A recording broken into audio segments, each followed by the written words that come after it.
श्री स्वामी समर्थ. जय जय स्वामी समर्थ. स्वामींचं नाव घेऊन मी आजच्या ह्या नवीन व्हिडिओला सुरुवात करते.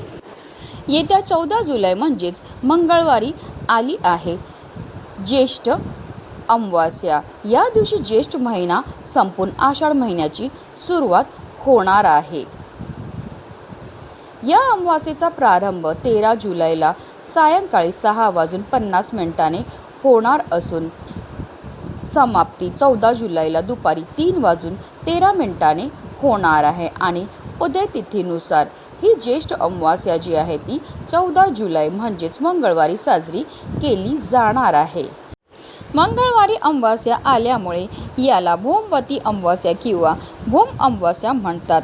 या दिवशी मारुतीरायाची पूजा, हनुमान चालीसा किंवा बजरंग बाणाचा पाठ केल्याने मंगळ, राहू आणि केतू या ग्रहांचे अशुभ प्रभाव कमी होतात. ज्येष्ठ अमावास्या ही पितरांच्या मुक्तीसाठी अत्यंत फलदायी मानली जाते. या दिवशी नदीत स्नान करून पितरांच्या नावाने तर्पण आणि पिंडदान केल्याने पितृदोषापासून मुक्ती मिळते. या दिवशी गरजू व्यक्तींना किंवा ब्राह्मणांना अन्न, वस्त्र, काळे तीळ, छत्री आणि चप्पल दान करणे अत्यंत पुण्यकारक मानले जाते. पूर्वजांना प्रार्थना करणे, कालसर्प दोष दूर करणे, मंगळ दोष शांत करणे आणि दान धर्म करण्यासाठी हा दिवस खूप शुभ मानला जातो.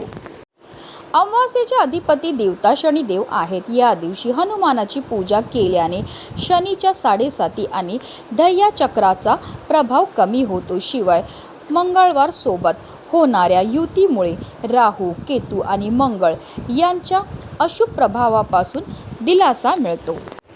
अमावास्येला पिंडदान, तर्पण आणि अन्नदान करणे हा एक प्रभावी उपाय मानला जातो. यामुळे असंतुष्ट पूर्वज प्रसन्न होतात आणि सुख समृद्धीचा आशीर्वाद देतात. ज्येष्ठ अमावास्येच्या दिवशी अनेक लोक आपल्या पितरांसाठी स्नान, दान, तर्पण, श्राद्ध आणि पिंडदान करतात, ज्यामुळे प्रखर पितृदोषापासून सुटका मिळते. एवढंच नाही तर पूर्वजांचा आशीर्वाद देखील प्राप्त होतो. धार्मिकदृष्ट्या हा दिवस अतिशय महत्त्वाचा असल्यामुळे या दिवशी काही प्रभावी उपायांनी सेवा देखील केल्या जातात.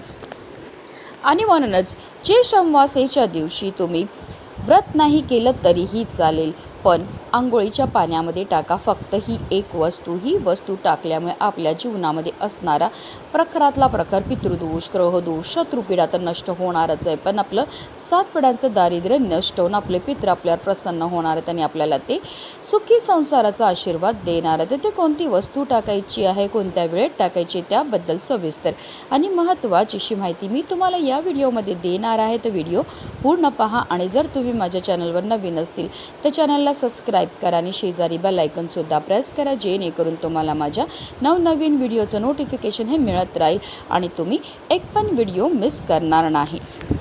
हिंदू धर्मात अमावास्येला खूप महत्त्व आहे. अमावास्येला पितरांची पूर्ण भक्तीने पूजा केली जाते. तसेच या दिवशी पवित्र नद्यांमध्ये स्नान करून दान केल्याने तसेच पूर्वजांना तर्पण अर्पण केल्याने घरातील पितृदोष दूर होतो, असं गरुड पुराणामध्ये उल्लेख आहे. गंगा स्नान केल्यानंतर सूर्यदेव, महादेव आणि भगवान विष्णूची पूजाही केली जाते.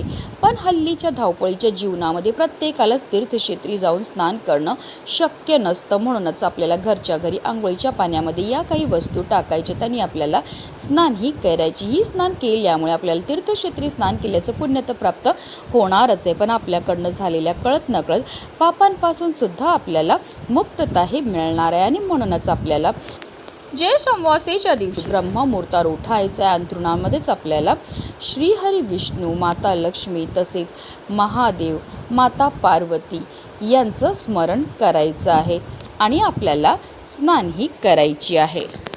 आता तुम्ही आंघोळी करता थंड किंवा गरम कोणतंही पाणी घेऊ शकतात. आणि आंघोळीच्या पाण्यामध्ये सगळ्यात पहिली वस्तू जी आपल्याला टाकायची आहे ते म्हणजे गंगाजल. गंगाजल टाकून स्नान केल्यामुळे आपल्याला तीर्थक्षेत्री स्नान केल्याचं पुण्य तर प्राप्त होणारच आहे, पण त्याचबरोबर आपल्याकडनं झालेल्या कळत नकळत पापांपासून सुद्धा आपल्याला मुक्तता हे मिळणार आहे. दुसरी वस्तू जी आपल्याला आंघोळीच्या पाण्यामध्ये टाकायचे ते म्हणजे काळे तीळ. तिळांची उत्पत्ती ही श्रीहरी विष्णूंच्या घामापासून झाली होती. तसेच काळे तीळ हे आपल्या पितरांना सुद्धा समर्पित आहेत. आणि जेव्हा आपण आंघोळीच्या पाण्यामध्ये काळे तीळ टाकतो आणि स्नान करतो, त्यामुळे आपल्या कुंडलीमध्ये असणारा प्रखरातला प्रखर पितृदोष, ग्रहदोष, शत्रुपीडा, दारिद्र्य दूर होण्यामध्ये मदतही मिळत असते. पुढची वस्तू म्हणजे तुळशी पत्र. तुळस म्हणजे साक्षात माता लक्ष्मीचं स्वरूप आणि श्रीहरी विष्णूंना सर्वात प्रिय आहे ती म्हणजे तुळस. आणि आंघोळीच्या पाण्यामध्ये तुळशीपत्र टाकून स्नान केल्यामुळे आपल्या जीवनामध्ये असणारी जेवढी पण नकारात्मकता, इडापिडा, दोष आहेत, दारिद्र्य आहे, ते दूर होण्यामध्ये मदतही मिळत असते. तसेच आपल्यावर लक्ष्मीनारायणाची सुद्धा भरभरून कृपाही होत असते. कारण अमावास्या तिथीला माता लक्ष्मी ही या भूतलावर जागृत अवस्थेत असते. आणि जो भक्त खऱ्या मनाने, खऱ्या श्रद्धेने माता लक्ष्मीची पूजा, सेवा, आराधना करतो, त्याच भक्ताचं घर ती धनधान्याने भरत असते. पुढची वस्तू जी आपल्याला आंघोळीच्या पाण्यामध्ये टाकायचे ते म्हणजे मीठ. आंघोळीच्या पाण्यामध्ये चिमूटभर मीठ टाकून स्नान केल्यामुळे आपल्यामध्ये असणारी जेवढी पण नकारात्मकता, इडापिडा आहे, नजरबाधा आहे, करणीबाधा आहे, ती दूर होण्यामध्ये आपल्याला मदतही मिळत असते.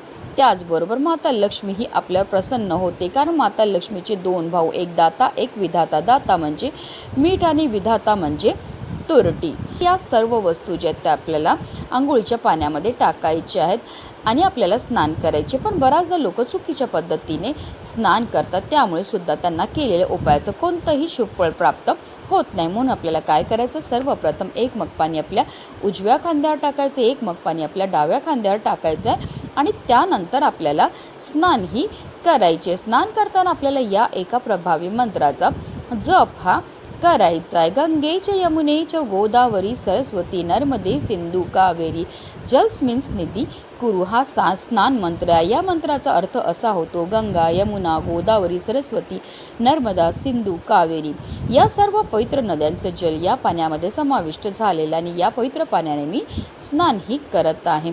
जेव्हा आपण आंघोळीच्या पाण्यामध्ये या वस्तू टाकतो, त्याचबरोबर मंत्राचा जप करतो, त्यामुळे आपल्या तनाबरोबर आपल्या मनाची सुद्धा शुद्धीही होत असते. आणि पवित्र तनाने आणि पवित्र मनाने केलेल्या प्रत्येक कार्यामध्ये आपल्याला 100 पटीने पुण्यफळ हे प्राप्त होत असतं.